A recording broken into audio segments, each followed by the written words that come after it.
Young India ప్రేక్షకులకి నమస్కారాలు. మనం నేర్చుకుంటున్న ప్రాణాయామాల క్రమంలో బాహ్య ప్రాణాయామాన్ని గురించి ఈరోజు మనం నేర్చుకుందాం. బాహ్య ప్రాణాయామము చాలా చిన్నది అయినప్పటికీ కూడా అనేకమైనటువంటి లాభాలను కలిగి ఉంది. ఈరోజు దాని యొక్క బాహ్య ప్రాణాయామము యొక్క విధి విధానాలు, సమయము, అట్లాగే దానివల్ల ప్రయోజనాలు, అది ఎవరెవరు చేయాలి, ఎవరెవరు చేయకూడదు, జాగ్రత్తలు కూడా మనం ఈరోజు తెలుసుకుందాం ఈ ఎపిసోడ్లో. మరి నాతో పాటుగా మీరు అందరూ సిద్ధంగా ఉన్నారు. ఎలా కూర్చోవాలి అనేటువంటి విధానం మనం తెలుసుకుందాం. తర్వాత మనం ప్రాణాయామాన్ని ఎలా చేయాలో చూద్దాం. ఎలా కూర్చుంటే దీన్ని స్థిర సుఖం ఆసనం సుఖంగా మనం బ్యాలెన్స్డ్గా ఉన్నామా అనేటువంటిది ముఖ్యం. బ్యాలెన్స్డ్గా ఉన్నాం. ఇలా కూర్చుంటే ఎక్కువసేపు మనం కూర్చోగలుగుతాం. దీన్ని సుఖాసనం అంటాం. చకిలం ముకిలం, బాసింపట్లు అని కూడా అంటారు. ఇలా కూర్చుంటారు బాసింపట్లు అని, ఈ విధంగా కూడా కూర్చుంటాము. ఇలా కూర్చుంటాం. ఇది సుఖాసనం. దీన్ని సిద్ధాసనం అంటాం. మనం ఎక్కువగా సిద్ధాసనంలో కూర్చోడానికి ప్రయత్నిస్తాం. అలాగే కొంతమంది ఈ విధంగా పద్మాసనంలో కూడా కూర్చోవచ్చు. పద్మాసనం వేయకుండా మీరు కూర్చునేటువంటి స్థితిలో ఏది ఈజీగా ఉంటే ఆ విధంగా కూర్చోండి. ఆ తర్వాత మనం ప్రార్థన చేద్దాం. ఆ తర్వాత బాహ్య ప్రాణాయామాన్ని తెలుసుకుందాం.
విశ్వాని దేవ సవితర్దురితాని పరాసువ యద్భద్రం తన్న ఆసువ. ఓం శాంతి శాంతి శాంతి. నమస్కారం.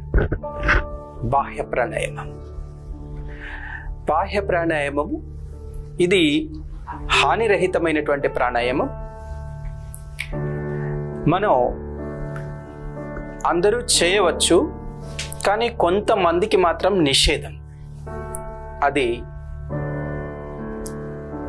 అన్ని వయసుల వారు చేయవచ్చు, పిల్లల నుండి వృద్ధుల వరకు చేయవచ్చు, కానీ కొందరికి మాత్రం నిషేధం. దాని గురించి చదువుకుందాం, తెలుసుకుందాం.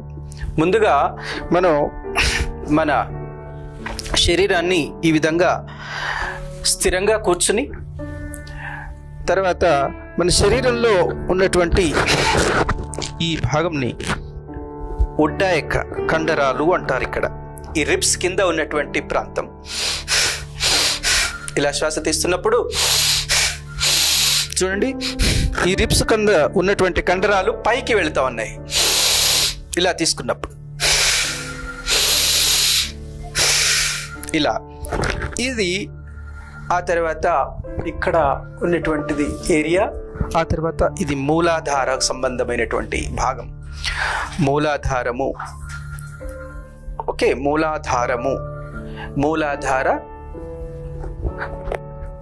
మూలాధారమైనటువంటి శక్తి స్థానము అంటాం ఇక్కడ, ఈ నాభి కింద భాగం.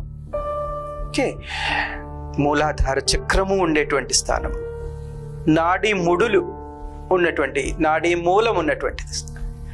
ఈ 3 పార్ట్లు కొంచెం ముఖ్యంగా గమనించాలి. ఉడ్డాయకము, మూలము, తర్వాత ఇక్కడ మనం జాలంధర బంధ్ అంటాం. 3 బంధాల గురించి కూడా ఈ ప్రాణాయామంలో తెలుసుకోవాల్సినటువంటి అవసరం ఉంది. బంధం అంటే మీకు అందరికీ తెలుసు, బంధించటం. మనం శ్వాసను ఒక్కసారిగా బయటికి వదిలేసి అలా ఉంచితే బాహ్య బంధనం అంటాం. శ్వాసను తీసుకుంటే అంతర కుంభకము అంటాం, వదిలితే బాహ్యం బంధనం అంటాం. ఒకసారి బలంగా తీసుకుని గట్టిగా వదులుదాం. చూడండి, ఒకసారి నేను చేస్తాను, చూడండి ముందు. తర్వాత ఈ గడ్డాన్ని చెస్ట్ కేసు నొక్కా. ఇప్పుడు జాలంధర్ బంద్ అంటాం.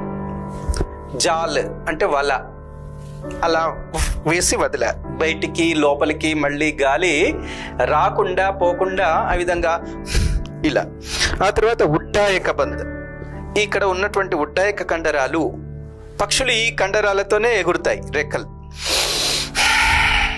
ఇక్కడ ఈ కండరాలు మనకి ఇక్కడ ఉన్నాయి, ఈ రిబ్స్ కింద. వాటిని లోపలికి లాగుతాం. ఆ తర్వాత ఇక్కడ ఉన్నటువంటి ప్రాంతాన్ని కూడా లోపలికి లాగుతాం. ఇదే బంధనం అంటే వేరే ఏదో కాదు. ఓకే, చూడండి ఒక్కసారి 3 ఒకేసారి చేస్తాం. తీసుకున్నానా, పూర్తిగా వదిలాం. వెంబడి ఇది లాక్ చేసి ఇక్కడ లోపలికి లాగి ఇక్కడ కూడా లాగుతున్నాం.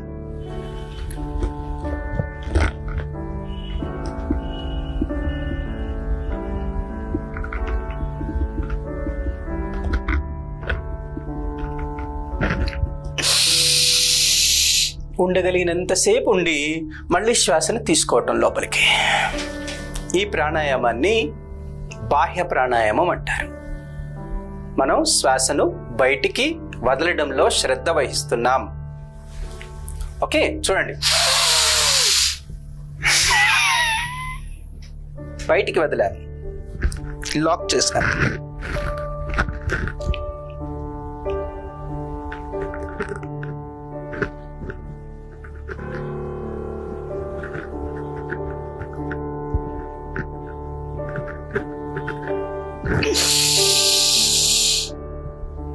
తీసుకుంటా. అలా ఉండగలిగినంతసేపు, ఉన్నంతసేపు మనం లోపలికి అన్ని వైపుల నుండి కండరాలను లాగుతున్నాం. యానస్ నుంచి కూడా కింద మూలాధారం, మూల భాగం నుండి యానస్ నుంచి అన్ని వైపుల నుండి ఇలా లాగుతాం.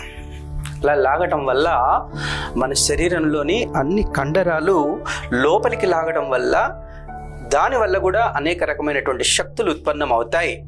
మన శరీరానికి, కండరాలకి ఒక రకమైనటువంటి బలమైనటువంటి శక్తి కలుగుతుంది. కాబట్టి దీన్ని బాహ్య ప్రాణాయామం అంటారు. జాలంధర్ బంధ్, ఉడ్డాయక బంధము, మూల బంధము, ఈ 3 బంధాలను త్రిబంధాలు అంటారు. త్రిబంధాల సహితంగా మనం బాహ్య ప్రాణాయామాన్ని ఎలా వేయాలనేటువంటి విధానాన్ని మీరు మరొకసారి వినండి, చూడండి. శ్వాసను ఒక్కసారిగా వదిలి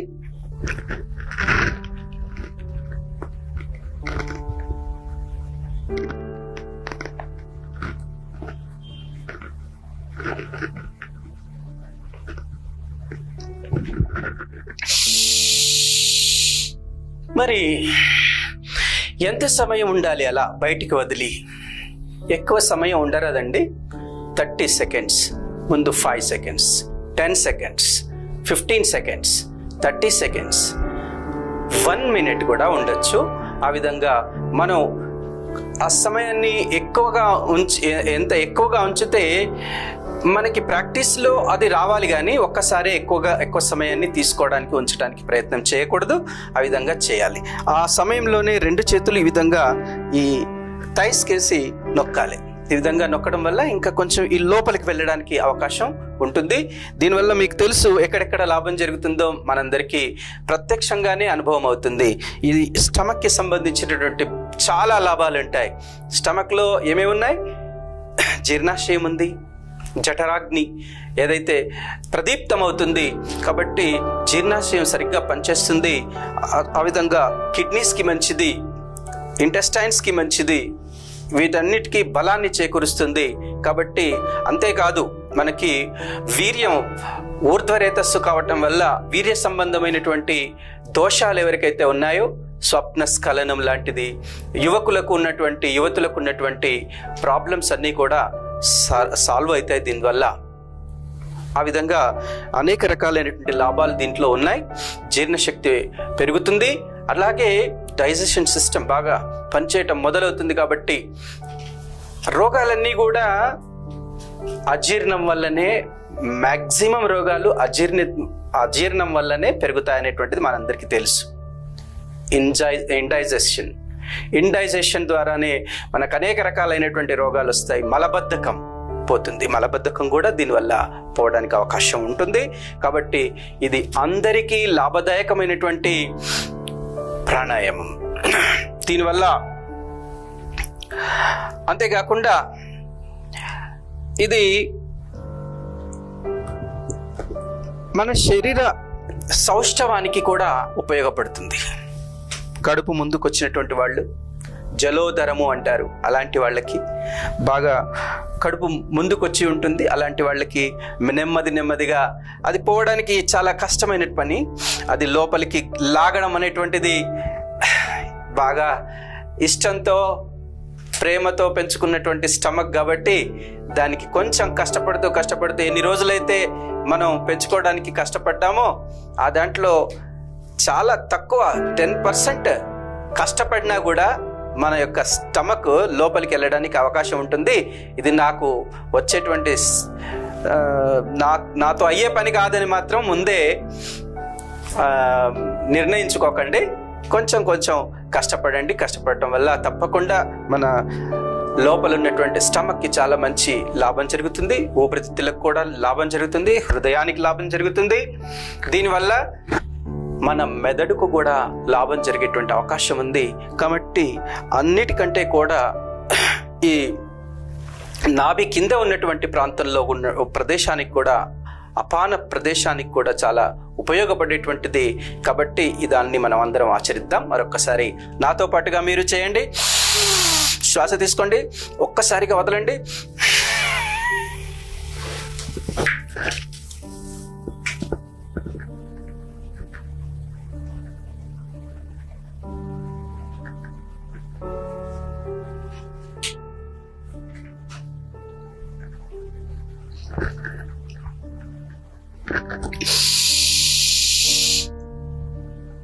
మనం అలా ఉన్నప్పుడు కూడా ఒక శివ సంకల్పం చేయొచ్చు. నా శరీరంలో భగవంతుని యొక్క దివ్యమైన శక్తి నిండి ఉన్నది, అందులో నేను తాదాత్మ్యం చెందుతున్నాను. నా శరీరము శుద్ధమవుతుంది, నా శరీరంలో ఉన్నటువంటి వ్యాధులన్నీ నిర్మూలమవుతున్నాయి, నా లోపల ఉన్నటువంటి టాక్సిన్స్ బయటికి వెళ్ళిపోతా ఉన్నాయి అనేటువంటిది కూడా భస్మం అయిపోతున్నాయి అనేటువంటిది. ఆ విధంగా మనం పాజిటివ్నెస్తో ఒక భావన చేయాలి. భావేన విద్యతే దేవః అంటారు. భావంలోనే భగవంతుడు ఉన్నాడు. కాబట్టి ఆ విధంగా మనం ఎలా భావిస్తే అలాంటి ప్రయోజనం మరింత జరగడానికి అవకాశం ఉంటుంది. కాబట్టి ఇందులోపల అందరూ చేయాలి. మరి కొంతమందికి జాగ్రత్తలు చెప్పారు కదా సార్, ఎవరు మరి వాళ్ళు చేయకూడని వాళ్ళు ఎవరు అంటే, ఈ బాహ్య ప్రాణాయామ చేయరాదు ఎవరంటే హైపర్ టెన్షన్ ఎక్కువగా ఉన్నటువంటి వాళ్ళు. ఎప్పుడు వాళ్ళు 150, 180 ఆ విధంగా బీపీ ఉన్నటువంటి వాళ్ళు ఎవరైతే ఉంటారో వారు ఈ బాహ్య ప్రాణాయామ చేయకూడదు. అంతేకాకుండా హెర్నియాలు ఉంటాయి చాలా, ప్రేగు మధ్యలో దూరటం, ప్రేగు సంబంధమైనటువంటి హర్నియా అనేటువంటి వ్యాధి, హెర్నియా అంటారు కదా, అలాంటి హర్నియాలు, రకరకాల హర్నియాలు ఉంటాయి. ఆ హర్నియా వ్యాధి ఉన్నటువంటి వాళ్ళు కూడా, ఆ ప్రాబ్లమ్స్ ఉన్నటువంటి వాళ్ళు కూడా చేయకపోవటం చాలా మంచిది. ఇది చేస్తే ఇంకా ఆ ప్రాబ్లం ఇంకా కొంచెం ఇంక్రీజ్ అయ్యేటువంటి అవకాశం ఉంటుంది. కాబట్టి బాహ్య ప్రాణాయామ హర్నియా ఉన్నటువంటి వాళ్ళు చేయకూడదు. అట్లాగే ప్రెగ్నెన్సీ ఉమెన్ కూడా చేయరాదు. గర్భవతులు కూడా చేయకపోవటం చాలా మంచిది. గర్భవతులు చేయకూడదు బాహ్య ప్రాణాయామము. అట్లాగే పీరియడ్స్లో ఉన్నటువంటి అక్కలు, చెల్లెళ్ళు, అమ్మలు కూడా చేయకుండా ఉండడం మంచిది. బాహ్య ప్రాణాయామం చేయకూడదు, కపాలభాతి కూడా వాళ్ళు చేయకూడదు. కాబట్టి ఈ విధంగా ఇలాంటి వ్యక్తులు మాత్రం ఈ బాహ్య ప్రాణాయామాన్ని చేయరాదు. మిగిలినటువంటి వాళ్ళు హాయిగా చేయొచ్చు. ఎన్నిసార్లు చేయొచ్చు అంటే రోజువారీ ప్రాణాయామం చేసేటువంటి వాళ్ళు 3 నుండి 5 సార్లు చేయొచ్చు. రోజు మనం నిత్యం చేస్తూ ఉన్నాం కాబట్టి ఆ విధంగా 5 minutes అవుతుంది. ఆ విధంగా 5 minutes చేయొచ్చు. అట్లాగే 3 నుండి 5 సార్లు చేయొచ్చు, 5 నుండి 10 సార్లు చేయొచ్చు, 15 సార్లు కూడా చేయొచ్చు. బాగా బలం, శక్తి, యవ్వనం ఉన్నటువంటి వాళ్ళు బాగా చేయటం వల్ల వాళ్ళకి ఊర్ధ రేతస్సు పెరుగుతుంది. వాళ్ళు తేజవంతులు అవుతారు, బలవంతులు అవుతారు, శక్తివంతులు అవుతారు. వారి సామర్థ్యం పెరుగుతుంది. అన్ని రకాలుగా నియంత్రణ, ధీరత్వం పెరుగుతుంది. కాబట్టి ఈ విధంగా ఈ ప్రాణాయామాన్ని చేసి లాభాలను పొందాలని, మరి దీని ద్వారా ఇతరులకు కూడా మీరు తెలియచేయాలని మరి ఈరోజు ఈ బాహ్య ప్రాణాయామాన్ని చెప్పే అవకాశం ఇచ్చినటువంటి యంగ్ ఇండియా వారికి ధన్యవాదాలు తెలియజేసుకుంటూ, మరి ఈ ఎపిసోడ్ను అంత శ్రద్ధగా విని నేర్చుకొని ఆచరించడానికి సిద్ధంగా ఉన్నటువంటి మీ అందరికి కూడా ప్రణామాలు తెలియజేస్తూ ముగిస్తున్నాను.